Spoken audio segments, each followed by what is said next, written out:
Hey there, my name is Felix Bacon, the Rabbi from another planet. Please like, share, and subscribe, and ring the little bell so you're notified when new videos drop. I've just watched the first episode of the new adaptation of Brave New World, the Aldous Huxley classic book, which I really got to read again. It's been years and years and years since, honestly, 20, maybe even more, 25 years since I read it. I've really got to read it again. And I wasn't planning on making a video on this at all. My thought was that, yeah, if it's good, I'll watch the season. I'll do a review of the season. But it's so good. I mean, it's just so freaking good. I had to stop what I'm doing, make a video right now. It's such a strong recommend. I think it's the best new series I've seen in years. I can't remember how long. Years and years and years and years. It's again, I just watched the first episode. On the strength of the first episode, I think it's as good as, probably better. Probably, that's how good. Probably better than Westworld Season 1. Remember how good Westworld Season 1 was? This is probably better. It's more intelligent. It's just fantastic. Fine, so we're going to be talking about it in quite some detail. But before we get there, guys, can I ask you to hit the subscribe button? That would be fantastic. That'd be great. If you subscribe, you can enter my regular competition. I used to say weekly. This prize is running for another 2 weeks because I really, really like it. That's basically how I gauge how long these are. Because I really like it, I think you got to leave it up for more. So the Indiana Jones DVD collection, fantastic box set. Doesn't have Kingdom of the Crystal Skull. This came out before then, and it's got four discs, one for each. Indiana Jones, whereas Raiders, Temple of Doom, and Last Crusade. And there's another bonus disc of and they give it its own cover, its own box, because there's so much bonus material. It's a really fantastic set. All you need to do to win it is subscribe to the channel, and in the comments leave the hashtag Dr. Jones. Dr. Jones, and this little beauty could be yours. Fine, let's talk about Brave New World. So where does one begin? Okay, so what first attracted me to this was the cast. The cast is breathtakingly great. So the first name on the cast that said, oh, this is a must watch. I've always liked Brave New World. I think it's I've seen many adaptations of it. The last one I remember was in 98. It was the late 90s, and had Leonard Nimoy was in it. But it was like a TV movie, or maybe a 2-part miniseries. But it was pretty good. But yeah, no, the cast really attracted me. So the first cast member that said this is a must-watch for me is Harry Lloyd. Harry Lloyd is, in my opinion, is probably one of the top screen actors in the world. He was what might you have seen him? He was Viserys in Game of Thrones. First scene of Game of Thrones. He was Son of Mine in the very, very good Doctor Who story, Human Nature and Family of Blood. He was Dennis. It was young Dennis Thatcher in the Margaret Thatcher movie. He was starring Meryl Streep. Everything you see him in, he's very, very good, and he's fantastic. He gives such again, I've only seen 45 minutes of this, and he gave such an incredible layered performance. I mean, based on there's so much he added to the script. It's worth watching for his performance alone, which is a complete standout. I think if an actor can portray a character, and you introduce the character, and you believe he's one way, and then you get and see more layers of the character, and then without betraying what you thought about the character at the beginning, but you see something completely different towards the character in, they've done an incredible job. I think Jennifer Connelly did a similarly breathtaking job in Snowpiercer. This is so much better than Snowpiercer. So the female lead is Jessica Brown Findlay. So she was. So Downton Abbey. If you ever saw Downton Abbey, they're basically the way they did the call sheet.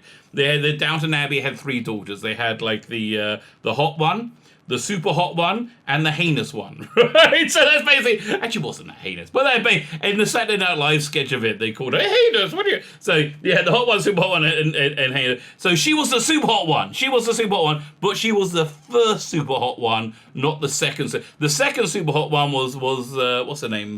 Blonde actress. Really good, actually. I do like her in pretty much everything she's in. But maybe because I'm mesmerized because of how insanely beautiful she is, and so that's not her. This was it, Jessica Brown Finlay. This just so incredibly beautiful. So. And then he was introduced in the first episode, but we're going to see much more of him. Is Aldon? Was it Aldon?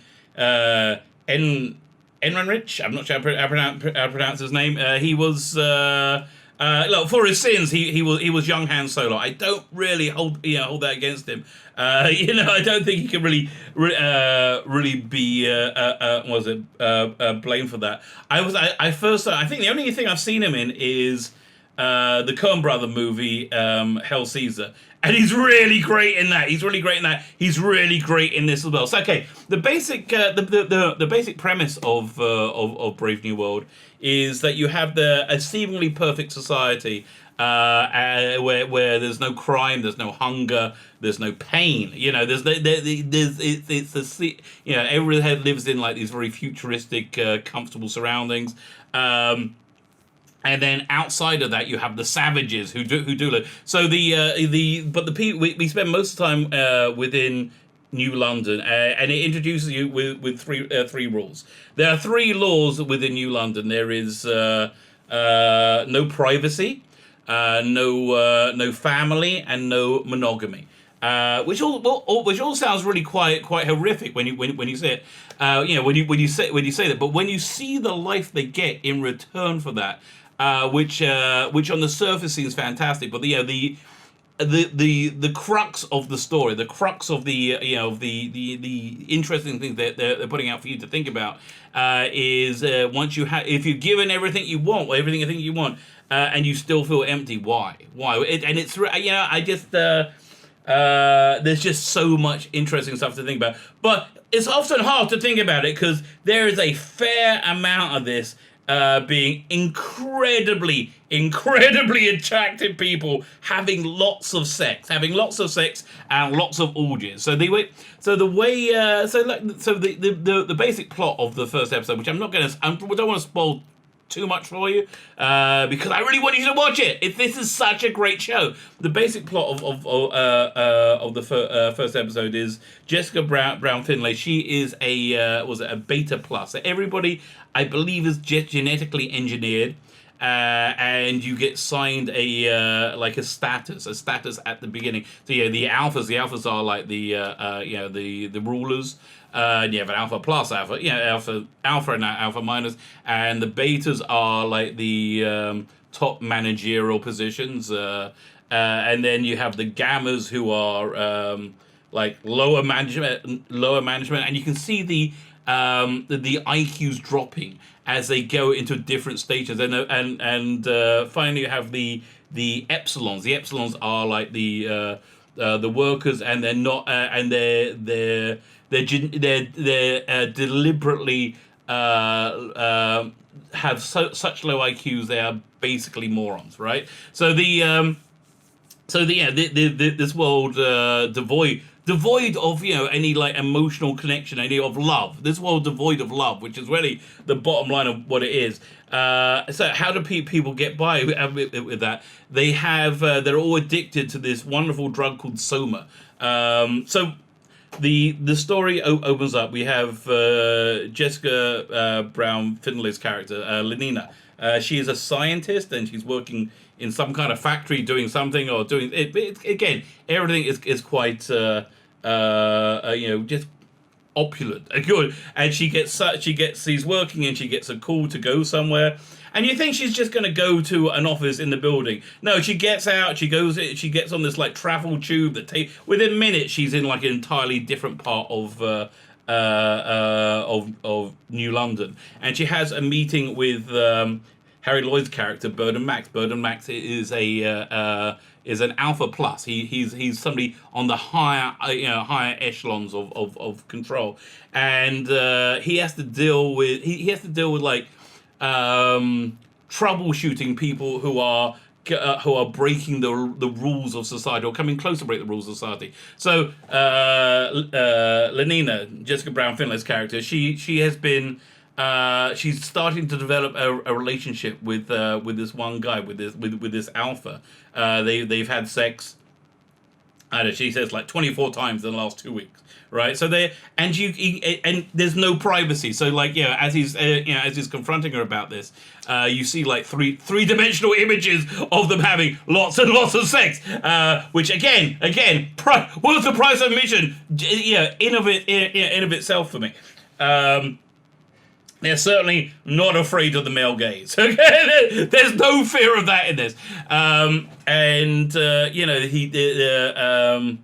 Harry Lloyd's character Bernard, he's like, well, everybody belongs to everyone. This is disgusting. This is like a aberration. And the thing that really strikes me, about this is the best case scenario for what the blue check marks on Twitter want. Yeah, they want constant surveillance, which is what they live on, and constant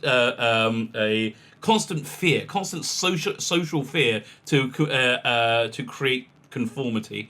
And you're constantly online. Every blog there, everyone. It really strikes me that the cultural divide we have in our society, in our world right now, basically boils down to how much you like Judeo-Christian biblical values. And you don't have to be, you kind of atheists who like that too. You don't have to be religious. If you just think, marriage and monogamy is probably a good thing, and having, family and connection, but if you think they're all good things, if you think basically everything they're talking about, in the in the Bible, the basic moral template, if you agree with that without being religious. Again, this has nothing to do with religion whatsoever. But the people who do not feel that way, the people who want to tear down our society, which was based on Judeo-Christian values, and they do very openly want to tear it down. That's why they say everything, everything's bad, everything's a patriarchy, because for them it is. I think it's just a real, genuine, pure hatred of those values. So this is the system. This is the world, the best case scenario world that they want to that they would create, and it's horrifying. You see, I never liked Handmaid's Tale. For me that seemed like feminist third wave feminist propaganda. This idea that women were a put upon and second-class citizens in our society. It's something I've been married for many years, 20 years. I have 2 daughters. I've just never seen it. I just never seen somebody go, oh, she's a woman, so I can't be her boss or whatever. Something interesting about. So this is the mirror image of that. This is holding a mirror up to The Handmaid's Tale was, I think, again, third wave feminist, social justice warrior propaganda, and I think that's why they liked it a lot. They're gonna hate this. This is gonna get cancelled really quickly. This is one of the bravest shows that one could possibly make nowadays. I urge all of you, I urge everybody to go watch it now, because it's gonna get cancelled. This thing cannot. Again, I'm 1 episode in. It's a 9-episode season. I hope they only do 1 episode. I really, like 1 season. I really do. But again, I have to. I'm now excited to plow for this. I'm not a quick binge watcher. Okay, that's the bottom line. I'm not a very quick binge watcher. It might take me a week, might take me 2. Interesting name on the producers, and he writes the final episode is Grant Morrison, comic book writer Grant Morrison. Currently, an adaptation of his comic book Doom Patrol is playing, and that's pretty good. This is so much better. Again, it's got that real artistic edge to it. I'm trying to think if anything else I should tell you about this, but honestly not. So again, so Alden Ehrenreich, he plays the Savage, somebody who lives outside of this opulent New London setting, and it's kind of gruff, and you see the complete disadvantages of both these societies at the same time. But you also get this wonderful layered character of Bernard after he takes the morning remonstrating with Jessica Brown Finley. They end up with some kind of I'm not going to spoil it for you, but they end up with a interesting and strange bond, which I think is going to carry through the show. And I'm really interested in what's going to happen. Yeah, another part this episode is one of the Epsilons has died, has apparently fallen from a great height and died. And he starts to, and he said Bernard is sent to investigate it. And because he's in such a authoritarian position, his job is to keep everybody calm and keep everybody doing well. So he's handing out these little hits of soma, their drug to everyone. And he starts to investigate this guy, and he thinks the guy didn't fall, but he might have committed suicide, which is a complete anathema to their society. So again, Brave New World. I have to tell you, the best new show. I can't remember the last time I saw a show that I thought was as good as this. Probably Westworld season 1. Probably Game of Thrones. It's that good. Strong recommend for me. I hope you go and check it out. It's really worth it. In England, it's on Sky One. In America, it's on the Peacock Network, the new streaming service, which apparently you can sign up for a free option. Go for that. It's 100% worth it. Listen, if they have, I've got to look at the Peacock Network and see what other original dramas are doing. If they're anything, if they match this style and this quality, this is a standout for me. This is absolutely a standout. You can always kind of get the feeling of a streaming service. But from the content, like Disney Plus stuff, all kind of feels like Disney Plus, apart from The Mandalorian, which feels like real Star Wars. CBS All Access feels like CBS All Access, and everything they do is bad. Everything, and so I got to look at what other original content they have, because this is breathtaking. Strong recommend for me. My name is Sheila Beckin, the Rabbi from another planet. Please like, share, and subscribe, and ring that little bell so you are notified when new videos drop. Yeah!